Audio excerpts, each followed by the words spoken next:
يا هجوس اليوم اطلع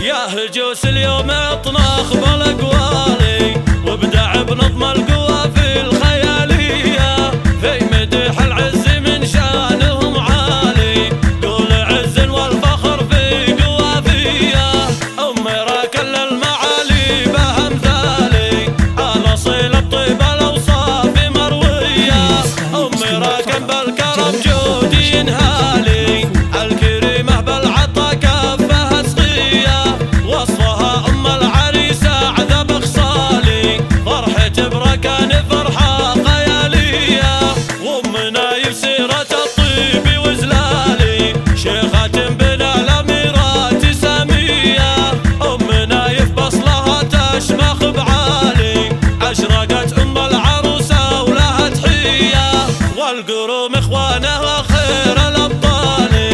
النشامه والدروع المحاميه باركوا الركان في عرسها الغالي الف مبروك بعبارات حصريه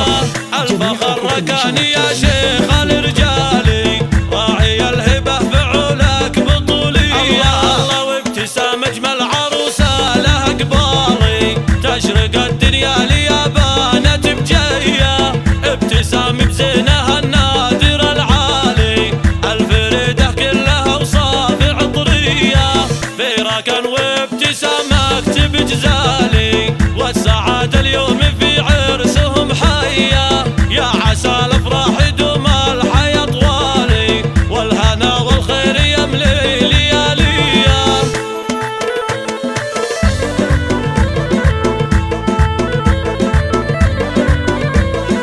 يا هجوس اليوم اطناخ بالاقوالي وابدع بنظم القوى في الخياليه في مدح العز من شانهم عالي قول عز والفخر في قوافيه امي راكل المعالي بامثالي على صيل الطيب الاوصاف مرويه امي راكن بالكرم جودي ينهالي الكريمه بالعطا كفها سقيه وصفها ام العريسه عذب خصالي فرحة بركان فرحه خياليه وامنا يسيره الطيب وزلالي شيخة بنا الاميرات ساميه امنا يفبصلها تشمخ بعالي اشرقت ام العروسه ولها تحيه والقروم اخوانها خير الابطال النشامه والدروع المحاميه باركوا الركان في عرسها الغالي الف مبروك بعبارات حصريه الفخر